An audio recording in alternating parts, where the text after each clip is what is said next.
In times when kingdoms fell faster than they were built, the fate of a world was tied to one name. This is the story of Bogdan Dracul and the Forest Mother. I will tell you his story about honor, courage, and choices made when the world seems lost. At dawn in a world always on the edge of collapse, the city begins its day as if nothing will change.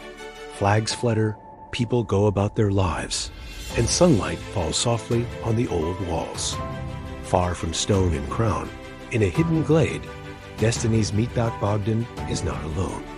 The dragons watch, and her presence shifts the very air. Duty does not wait for desire. The king's call pulls him from fragile balance. He leaves, not for glory, but to keep danger away from those unaware. Leading his army into the unknown, the first signs of chaos appear. Ancient beasts, long forgotten, rise one by one. Bogdan fights. Each victory brings no peace, only the truth. The war has just begun. Briareus, the blue three-headed monstrosity, tears the earth with massive arms. Doomsday, ugly and green, spreads slow, poisoned death across the land. With each enemy Bogdan strikes down, the ground is stained with blood.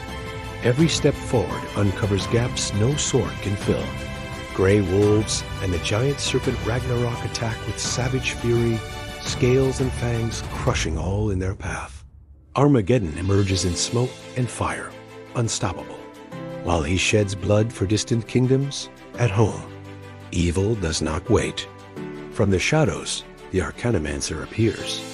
Before the walls that once rejected her, she returns not for forgiveness, but for balance. What follows is no accident. It is revenge. The cursed book is dropped. As it hits the ground, old bonds shatter, and an ancient hell awakens. Demons climb from the world's cracks, not rushing, not running.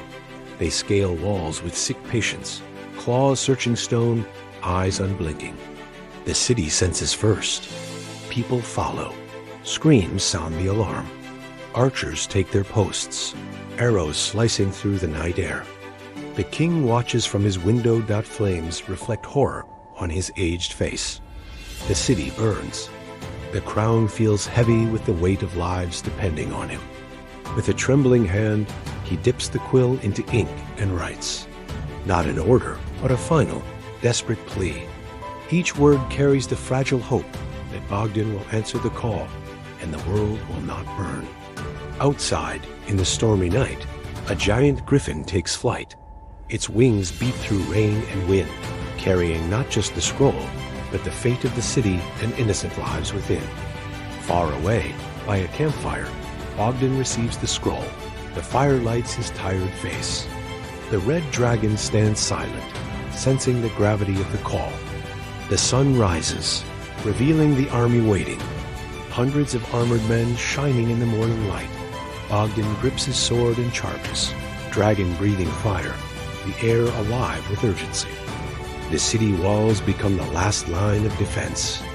Archers, spearmen, ordinary people, each fights for a moment, for time, for the city's breath. The city feels it first.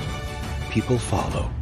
Arrows fly, fire burns, demons' shadows fall, rise again, and advance.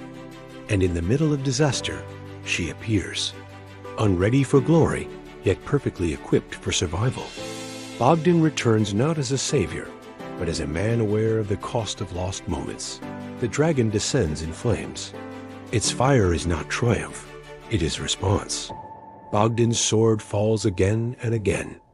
He no longer counts strikes or seeks glory. He fights to keep the world tied for another breath. But evil does not end at the walls. She flees. Her magic leaves cold traces in the air, like invisible scars. In a moonlit glade, destiny forces his hand. The duel is brutal, direct. Her spells tear. His power responds. One strike decides all. When he falls, the world seems to pause. Bogdan stands by will alone, blood betraying him, wounded and weakening. He wants to go home, to her, to see her once more. He cannot go far and leans on a tree. The dragon stays near, not as beast, but as living covenant. Seeing his friend fade, the dragon cries out in pain, calling for help. The roar breaks the forest silence. Not fury, a summons. Far away, the female dragon hears. Her magic awakens before thought, sensing danger, feeling the dragon's pain. Deeper still, where the forest forgets nothing, the forest mother senses life slipping away, fear clawing at her chest. She reaches him before darkness takes him. She looks long without reproach. "So, you've returned." He breathes heavily. "I could not die without seeing you again." Her power, the forest's magic, responds. It does not explode. It does not burn Dot. It grows, vines, green light, life gathering where the wound ran deep, mending more than Bogdan's body, reconnecting what war tore apart. Dragons watch, silent. Present Dot at sunrise. The world is not saved, but it breathes. The city still stands. The forest still lives. Bogdan remains alive. Wars never truly end, but sometimes standing together is the greatest victory a world can achieve.